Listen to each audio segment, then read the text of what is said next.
अस्सलाम वालेकुम दोस्तों, कैसे हो? मुझे उम्मीद है कि आप सबसे हो गए। न्यू अपडेट के साथ मैं आपके सामने फिर हाजिर हो चुके हैं। अगर आप कुवैत में रहते हैं, कुवैत की खबरों से हमेशा के लिए अपडेट रहना चाहते हैं तो ये वीडियो आप शुरू से लेकर आखिर तक देखते रहिए। इस वीडियो के अंदर मैं आपको कुछ इंपॉर्टेंट जो है इन्फॉर्मेशन देने वाला हूँ और आप लोगों को बताने वाला हूँ वैक्सीन के हवाले से, एक्सीडेंट के हवाले से, और आप नए वीज़ा पर जाना चाहते हैं तो उसके हवाले से भी मैं आपको बताना चाहूँगा कुछ ज़रूरी जानकारी। तो और जिनकी उम्र 50 से ऊपर है तो उनके हवाले से भी कुछ अपडेट आ रही है निकल के। तो चलिए फिर बिना देरी के वीडियो शुरू करते हैं। लेकिन उससे पहले मैं आपको बताना चाहूँगा, चैनल पर हमारे पहली बार चैनल को सब्सक्राइब करें और साथ ही साथ बेल आइकन जरूर प्रेस कर दें ताकि हमेशा आपको इसी तरीके से अपडेट मिलती रहे और आप हमेशा हमारे साथ में जुड़े रहें। तो सबसे पहले अपडेट की तरफ बढ़ते हैं। जिनकी एज 55 साल से जो है अंदर है, 55 साल के अंदर है यानी कि, तो उन लोगों को अगर आपके पास में डिग्री, डिप्लोमा, जो भी सर्टिफिकेट वगैरह किसी भी तरीके का आपके पास में डिग्रियाँ वगैरह हैं तो अब आपको जो है अप्रूव करना होगा, कराना होगा गवर्नमेंट से, और वो सारी चीज़ें अप्रूव कराने के बाद में ही आपकी पोस्ट जो है वो बरकरार रहेगी। अगर आपने अप्रूव नहीं कराया है तो आपको परेशानी आ सकती है आने वाले वक्त में। तो ध्यान रखिएगा, जिस भी डिपार्टमेंट में आप काम करते हैं, आपकी एज 55 के साल के करीब है तो आप ज़रूर जो है अपने सर्टिफिकेट वगैरह जो है अप्रूव वगैरह करा लीजिए, क्योंकि बहुत सारे लोग ऐसे हैं जिनके पास में जाली सर्टिफिकेट वगैरह हैं तो उन लोगों को भी जॉब मिला हुई है और वो लोग भी काफ़ी अच्छी सैलरी उठा रहे हैं। तो ये सारी चीज़ें अभी की जा रही हैं।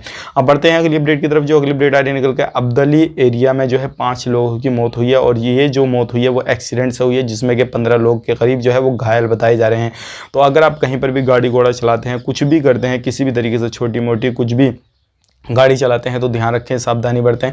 और अभी आप कहीं पर भी रहते हैं तो इन चीज़ों का आपको खास करके ध्यान रखना है, क्योंकि बहुत सारी पब्लिक बाहर निकल रही है कामकाज के लिए और बहुत ज़्यादा जल्दी लोग कर रहे हैं इस टाइम पे, तो बहुत सारे एक्सीडेंट वगैरह हो रहे हैं। तो ये सारी चीज़ें आपको ध्यान देनी है। अब बढ़ते हैं वैक्सीन के हवाले से। जिन लोगों को कुवैत में एंट्री करनी है तो वो बहुत सारे लोग हमसे इस एक चीज़ का सवाल पूछ रहे हैं और वो पूछ रहे हैं हमारे पास में सिविल ID नहीं है तो किस तरीके से हम अपने सर्टिफिकेट वगैरह को अपलोड करें और किस तरीके से हमें ग्रीन वगैरह सिग्नल मिलेगा, किस तरीके से नहीं मिलेगा। तो उनके हवाले से मैं आपको बता देता हूं। अभी इस तरीके का गवर्नमेंट की तरफ से कोई भी अपडेट नहीं आया, लेकिन जैसे ही कुछ अपडेट आएगा गवर्नमेंट की तरफ से आने वाले वक्त में तो हम आपको वो भी बता देंगे कि क्या अपडेट है, क्या अपडेट नहीं है।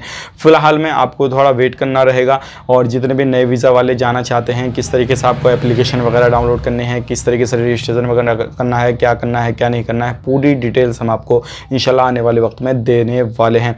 और इसके बाद में हम बात कर लेते हैं। इससे पहले मैंने आपको वीडियो बना कर दिया जिसमें इलीगल लोगों को जो है, कोई भी अगर आपके पास में जो भी सर्टिफिकेट वगैरह यानी कि पासपोर्ट हो, पासपोर्ट वगैरह है आपके पास में उसका जीरोक्स, तो आप जगह जगह पर के कैंप लग रहे हैं, आप कहीं पे भी जाकर अपना वैक्सीनेशन कंप्लीट करा सकते हैं। बहुत ज़रूरी है आपके लिए, क्योंकि अगर कामकाज करते हैं तो आपको आने जाने में भी कहीं पर परेशानी नहीं आएगी।